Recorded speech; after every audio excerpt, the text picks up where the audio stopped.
You are the product. Within this mainstream path, we're just cogs in a machine. We show up to the work that we feel okay about. We do the to-do list that our boss is telling us to do. We go home, we distract ourselves, we scroll, we watch Netflix, and we show up at work today. It's very much this okay of mediocrity, of okayness, of like, I guess this is the best that it gets. So I'm going to try and have fun on the weekends with my friends and try to pretend that I don't kind of hate my life. Okay. This new way of being is investing in yourself. It is investing in the alignment with who you are. Remember, we talked about how that moment when you're like, that's not for me, that was you coming more into alignment with yourself. And so we are following that rabbit hole to see how deep it goes. Now, here are a few things that you will be doing for the rest of your life if you take this advice. Number one, tell yourself the truth. None of this matters if you're not telling yourself the truth. So admit to yourself. What are the things that you are not being fully honest with yourself?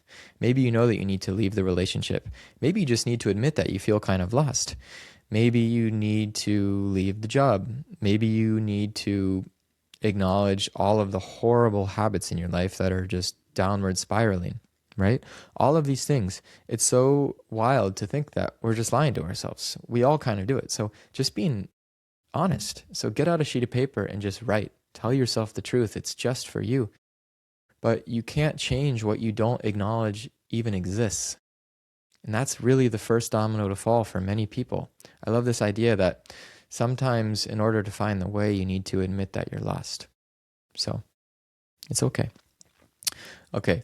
Number two is investing in behavior change. Okay.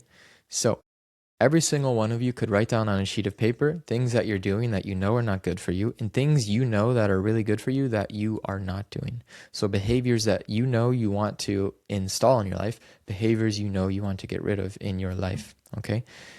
This alone is going to start to churn so much up for you. But look, behavior change you will be doing for the rest of your life. And we're investing in ourselves now. And so start to invest in your behaviors because if you think about it, your life is just a combination of all of your habits. And so slowly we're going to start building good habits again. If you want a good way to do this, get out a sheet of paper, make a tracker where you can check it off every day and start with maybe one or two behaviors. Start slow because we can continue to add over time. And once you have the habit, you no longer have to think about it so we can move on to different things. Don't try and do everything at the same time. Don't give up when you fail because you will fail. You will not do it perfectly. So get back on the horse. Other thing, invest in your learning. Okay. So much of the game we're playing now is drawing out. Remember, drawing out who we are. So part of that is going to be behavior change because when you do behavior change, you're also going to trigger yourself because there are certain behaviors that you have in your life that are almost the safety blankets around you. Maybe it's overeating, Netflix, smoking weed, whatever it is. These are the safety blankets that are covering up some deeper parts of you. So as you start to pull at it, you're almost like poking the bear. So there's going to be so much that just naturally starts to happen and move as you start to change your behavior.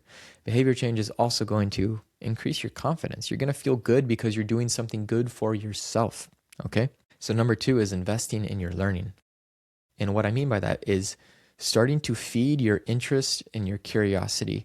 And based on your interest and curiosity, starting to learn about them, reading books, listening to podcasts, going to events, yada, yada, yada. Because those are entirely unique to you. Those aren't just random things.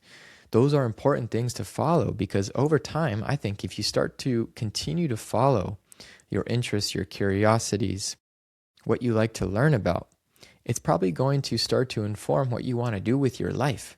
And so I promise you, feeding that is incredible. Learning is an infinite game. You're going to be learning for the rest of your life. Further, think about it like you are literally building your internal library. So over time, the more that you learn, you are just building on top of this knowledge base. And then 5 years down the road, you are someone with so much knowledge, so much wisdom based on the things that you like, based on the things that you are interested in. And that process of learning, of following your interests, it's not just for the end result because you are going to love the process. It is inherently enjoyable to feed your curiosity for your interests. And if you don't know where to start somewhere. Pick a couple of things and see how it goes because they 100% exist within you. It's just a matter of starting to find them. A couple other things. as you're learning about your interests and your curiosities, you're also going to start to build skills, learning applicable things that people would pay you for. And so over time, based on your interests, your curiosities, what are the skills that go alongside of that? And just start building compounding skills. Remember, we're investing in ourselves. We are the product now.